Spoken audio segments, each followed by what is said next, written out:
Hello everyone, and welcome back to episode 7 of our series on painting a Song of Ice and Fire tabletop game miniatures. In this episode, we'll be doing a lot of detailing on the miniatures and deepening some colors, as well as going over and giving the first layer of color to their bases. The first thing we're actually going to do here is we're going to darken the color of the Blackfish's surcoat a little bit. While it is meant to be white according to the concept art, and that is how I envision keeping it, I do want it to be a little darker in the shadows. Right now, the flat gray primer with a slight white dry brush gives it a little bit of texture, but really not enough to stand out. The big art with miniatures is implying things that the miniatures aren't big enough to show themselves. In this case, the creases in his clothing aren't big enough to actually catch shadow in the way that they would if he was full size. As such, by deepening the shadows just a very little bit with highly thin black ink, we're going to be able to give a little more texture and a little more relief to the clothing. And that'll make it look much better as the end product. Since there's a lot of specific details and choices being made throughout this episode, you can expect me to be making more comments than perhaps I made in the last couple episodes. If you want to skip to a part that's more interesting to you, the index, as usual, will be found in the description. Aside from that, I hope you enjoy following along with this episode.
For the same reasons that I previously listed for doing the surcoat, I'm also going to be adding a little bit of a dark wash to the hair of the Blackfish, just giving a little more definition to those creases between the strands of hair that the sculptor so kindly sculpted for us. It'll help give us some relief to the miniature when it's completed, and just highlight some more detail on it.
So the next thing I'll be working on here is the cloak on Ms. Mormont. Maege, I think it's supposed to be pronounced. I tried looking it up, but I couldn't find any consensus. Anyway, as it is now, it's got a pretty decent, even black wash on it. That makes the texture pop out, but it doesn't make it very interesting. in order to add some visual interest, I'm going to add a little bit of a coyote brown sort of color to it. Just, you know, a little more dappled. I'm not sure what animal it's supposed to represent, but I find it gives it a little more depth and a little more relief. So to do that, I'm going to be dry brushing it on. That way I don't fill all the cracks and nooks with the brown itself, but just add a little bit onto the tops of the fur. I'm not sure, again, what kind of animal this is supposed to be, but at least it gives some color definition to it and also pulls it in a little more with the rest of the clothing. I don't want it to pull it in too much with the rest of the clothing though, because I want everything to still contrast, and I want my bands of alternating color that I think I mentioned in an earlier episode. So I'm going to lay on another black wash afterwards, just to pull that brown down a little bit, make the whole thing muted. The effect is going to be a detail that's not immediately visible at tabletop distance, but might just give a little bit of a warmth to the cloak, where right now it's just black, you know? And that's kind of boring.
So here, as I finish off my dry brushing and head to the wash, I'm going to strategically decide not to rinse off my brush.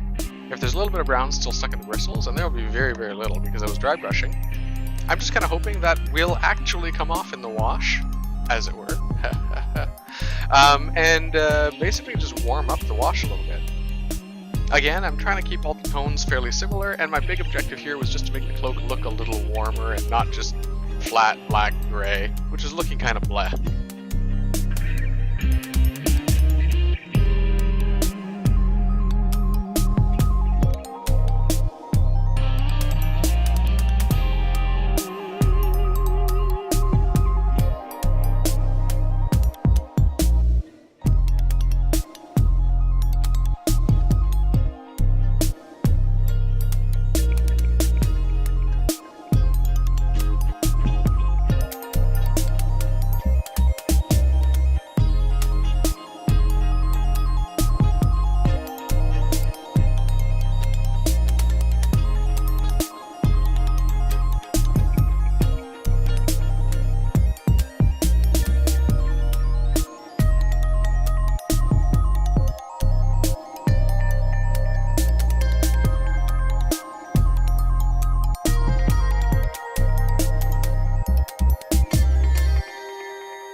So now what I'm going to do is I'm going to start coloring in the bases.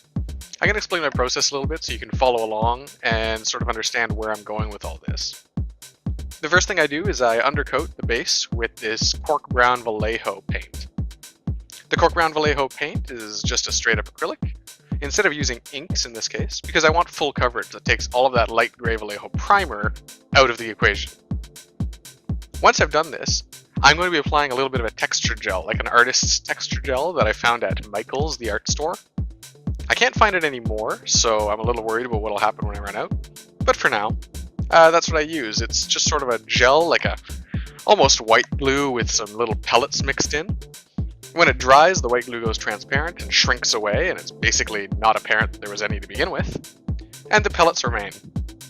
There are lots of different ways to texture your bases. I know I've heard of baking soda and super glue, making something that's about the right scale for sand for 25 to 35 millimeter miniatures. Some people use actual sand. I just use the little pellets, to be honest. The big argument for other methods is that you want to get something more in line with actually looking like sand grains for your miniatures. I personally don't want that because, again, I'm trying to work sort of impressionistically. So the fact that the sand grains are the right scale for my miniature doesn't matter as much as it just looking kind of rough when I'm picking up my miniature for me. And these little pellets that come in the texture gel are just the right size to be clearly apparent as being rough. That being said, I'll probably experiment with the other methods as well sometime in the near future, and you can see how that works out for me in a later video.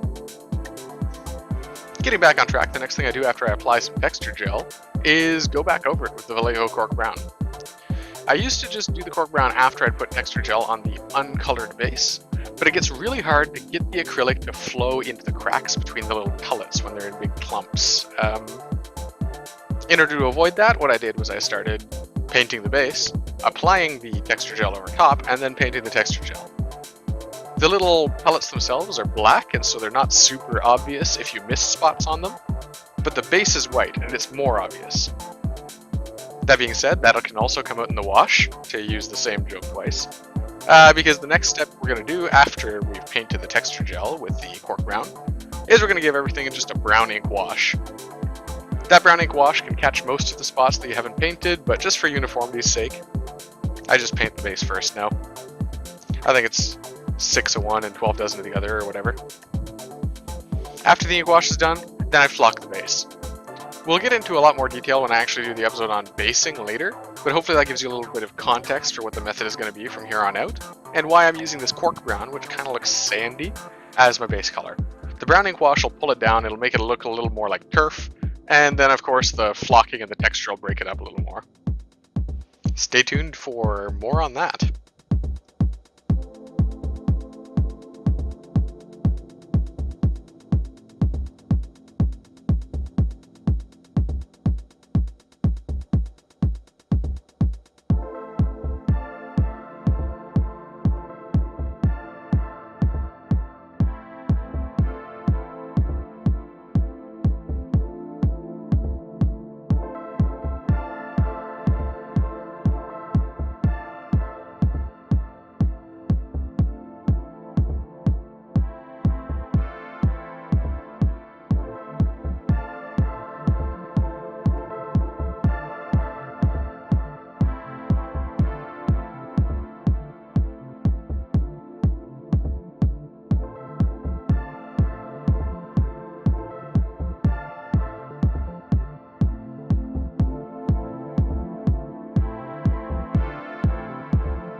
The next thing we're going to be working on is darkening the color on Brienne's cloth parts, that is to say her skirt and her hood.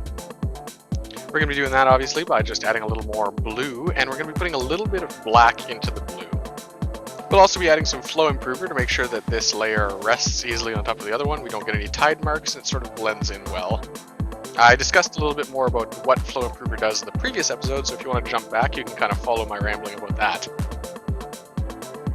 In this case, just a very, very small smidge of black added into the blue.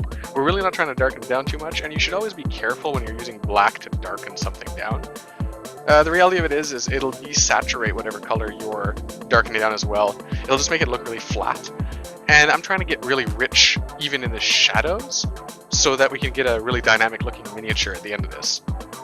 If you just use black to shade all the areas, just like I sort of discussed when we were talking about dipping miniatures to shade them, you're going to flatten out all the colors, you're going to really pull them down, and you're not going to get nice vibrant miniatures, which is what I try to aim for.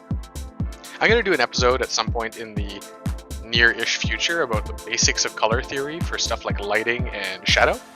But really good rule of thumb to just sort of go by is if you're trying to darken something down, try to use something blue to darken it. And if you're trying to lighten something up, try to use something red to lighten it. Or maybe yellow.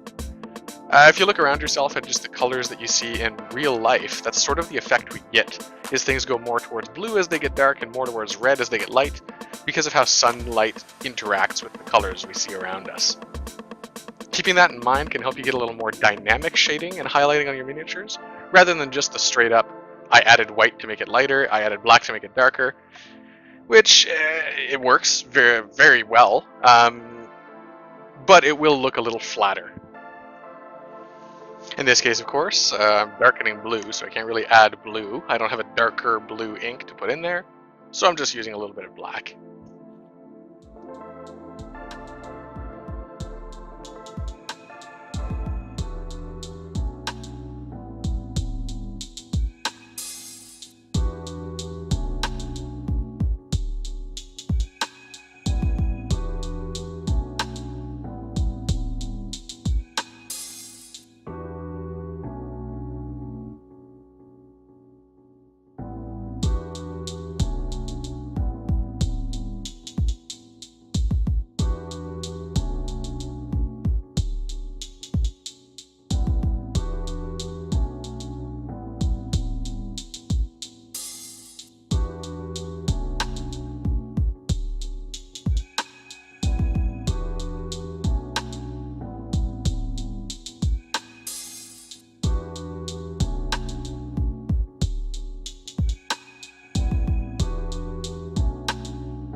This actually follows really well on the heels of what I was talking about when I was discussing Brienne's cloth areas and how we were darkening them. What I mentioned there was that you're going to want to mix a little bit of blue into anything you're darkening just to help the color stay vibrant. And in this case, because I'm trying to darken down a red, I'm trying to add a little bit of blue to red. So what I'm going to use is that magenta ink. That still has a significant amount of red pigment, so the blue is really, really minor. Since my red really comes out kind of pink in any case, letting all the white show through because it's a fairly thin red ink for some reason, this is really going to help get us closer to a sort of crimson like I was really envisioning for his barding and for that flag underneath his horse. I'm trying to make this all look vibrant and pop. And again, if I just added black, I would have gotten a sort of gray red, which, while it would have been darker and probably a little more opaque than the red that's already on there, it wouldn't have looked as good as this red that I've gotten by mixing in an almost purple. You'll also see that I just went and grabbed some actual blue on my brush. Because the magenta's got so little blue pigment versus red pigment, it's going to be really, really slow in bringing down the tone of the red. So I'm finessing it a little bit, add in some blue, add in some magenta, add in some red. Just go by eye. I do virtually guarantee, though, that if you give a shot to adding a little bit of blue when you darken stuff, a little bit of red when you lighten stuff, you'll start noticing some immediate differences in how you do your shadows and your highlights, whether you do them just with acrylic paints, with inks, or whatever else, whatever cool strategy it is you figured out. And I'd like to add, if you figured out a strategy other than just straight acrylic paints, just ink or ink wash on acrylic paints, let me know in the comments, because I'm curious as well. I love finding out new ways to paint miniatures.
So now I've just noticed that I lit it on a little thick when I was adding my darkened red over top of the barding. And the barding is very narrow areas, so that's a pretty tough balance to reach of how much liquid you can lay on them before it starts flowing. Anyway, I found the other side of that balance. So now my red has been flowing down sort of into the cracks between the barding and getting onto areas that should be black. Obviously it's not super obvious, you might think, because it's red going onto black, it's just going to make a little bit of a red color, but it is pretty clear. And since my horse is not supposed to be bleeding from a neck wound just yet, presumably it will be at some point in its gaming career, I try to correct it by just throwing some black ink on top of there. Because everything is not dry yet, the black ink doesn't really cover it up that well, and this is going to be an issue we see again later. Unfortunately, I forget about it until after I've varnished the miniature, which means you'll have the good opportunity to see how I fix things after the matte varnish has been applied. So, you know, look forward to that. And as a side note, here we're going to be darkening down Maege's. Someone please, if you know the pronunciation of that name, put it in the comments below, because I found a Reddit thread and everyone was pronouncing it differently. I think some people said Maege, some people said Maege. Anyway, now we're going to be darkening down Maege's Tabard, and again, to beat a dead horse, perhaps the horse with an arterial wound we were just discussing, I'm going to be mixing a little bit of blue in with the green. Again, I'm not using straight blue because I don't want to blue it down too much. I'm mixing in my sort of turquoise-ish seafoam blue thing that I've got there. That blue mixed with the green will help it just darken down a little bit. Again, it's not a huge, significant difference in terms of how it's going to look compared to the green that's already on there, but it is a huge, significant difference, in my opinion, compared to just putting in black and getting a sort of grayed out, low saturation green in all the shadows.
And that concludes today's video. I hope you found something useful or helpful or educational in here. What we covered was darkening a little bit of colors down and starting up my basing procedure for my miniatures. If you have any questions about bases or darkening colors or that sort of really basic rundown of color theory I did there, which I do recommend you just pay attention to if you've never thought about it before, put it in the comments, as well as any tips you have for other painters who are up and coming. Aside from that, go play some games.